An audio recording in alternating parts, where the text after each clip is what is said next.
Peshawar BRT منصوبہ مکمل، وزیر اعظم عمران خان آج افتتاح کریں گے۔ وزیر اعلیٰ محمود خان اور صوبائی کابینہ اراکین تقریب میں شرکت کریں گے۔ ادھر BRT میں نسوار کے استعمال پر پابندی ہوگی۔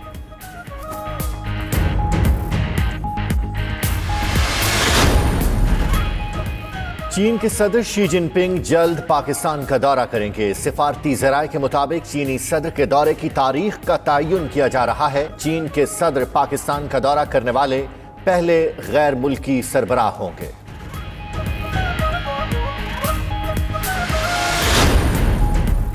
Army chief general Qamar Javed Bajwa سے افغان سفیر کی GHQ میں الوداعی ملاقات۔ ISPR کے مطابق افغان سفیر نے افغانستان میں امن عمل کی حمایت پر آرمی چیف کا شکریہ ادا کیا۔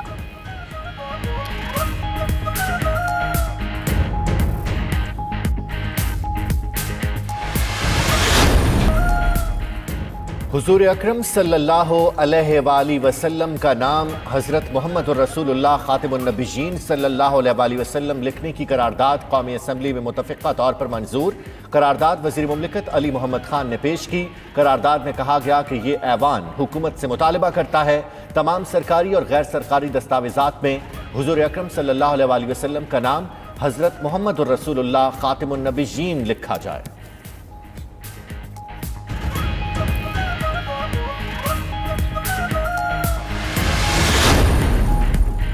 مسجد کے تقدس کی پامالی، فنکاروں اور پروڈیوسر پر فوجداری مقدمے کی سفارش۔ ذرائع کے مطابق معاملے پر انکوائری مکمل کر لی گئی۔ رپورٹ میں صبا قمر، بلال سعید، شارٹ فلم کے پروڈیوسر اور محکمہ اوقاف کے ملازمین کے خلاف مقدمے کی سفارش کی گئی۔ مسجد وزیر خان میں فلمائے رقص کی ویڈیو پر پابندی کے لیے پیمرا سے رجوع کرنے کی تجویز۔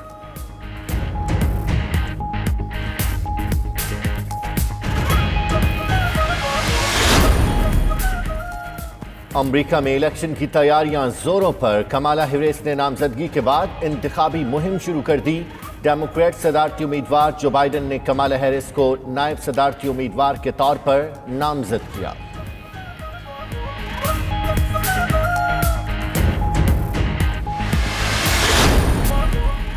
امریکی سٹاک مارکیٹس میں کاروبار کے دوران تیزی کا رجحان۔ ڈاؤ جونز میں 289 پوائنٹس کا اضافہ، 27,974 پوائنٹس پر بند ہوئی۔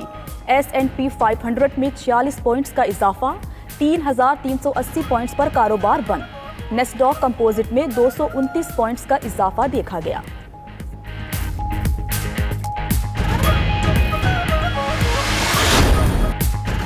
جشن آزادی کی تیاریاں، پارلیمنٹ ہاؤس پر چراغاں۔ لاہور میں قذافی اسٹیڈیم کو دلہن کی طرح سجا دیا گیا۔ آزادی کی خوشی پشاور میں بھی روشنیوں کی شکل میں بکھر گئی۔ شہر کا کونا کونا جگمگا اٹھا۔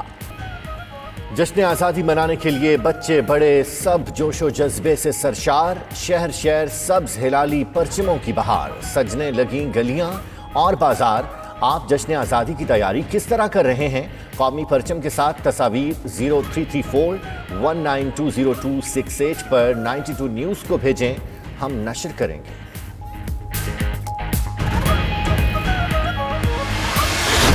پاک انگلینڈ ٹیسٹ سیریز کا دوسرا ٹیسٹ آج ساؤتھ ہیمپٹن میں شروع ہوگا۔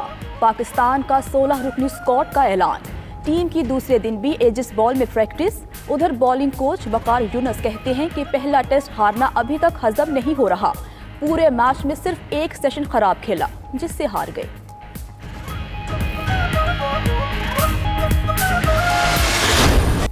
اور پاکستان کی پہلی پاپ سنگر نازیہ حسن کو مداحوں سے بچھڑے 20 برس بیت گئے۔ نازیہ حسن نے کئی لازوال گیت گائے۔ گورنمنٹ کرے گی کیونکہ گریڈ انٹیگریٹڈ ہے، لیکن اس کی لوکیشن کیا ہوگی وہ چاروں صوبوں اور گلگت بلتستان اور AJK کی مشاورت کے ساتھ ہوگی، اور ایک سٹیئرنگ کمیٹی بنائی گئی ہے آلٹرنیٹ انرجی بورڈ میں کہ فیڈرل گورنمنٹ نے کہا جی ہمیں بالفرض 1000 میگا واٹ چاہیے، وہ 1000 کی تقسیم کیسے ہوگی وہ صوبے آپس میں بیٹھ کے طے کریں گے ان کی سولر یا ونڈ پوٹینشیل کی بیسس پہ۔ تیسری چیز جو بڑی فنڈامنٹل اس میں ہم نے چینج کی ہے وہ یہ کہ ماضی کی جتنی بھی پالیسیاں تھیں اس میں ڈالر ڈیویلیویشن کو کبھی بھی ذہن میں نہیں رکھا گیا۔ سو جو نمبر آیا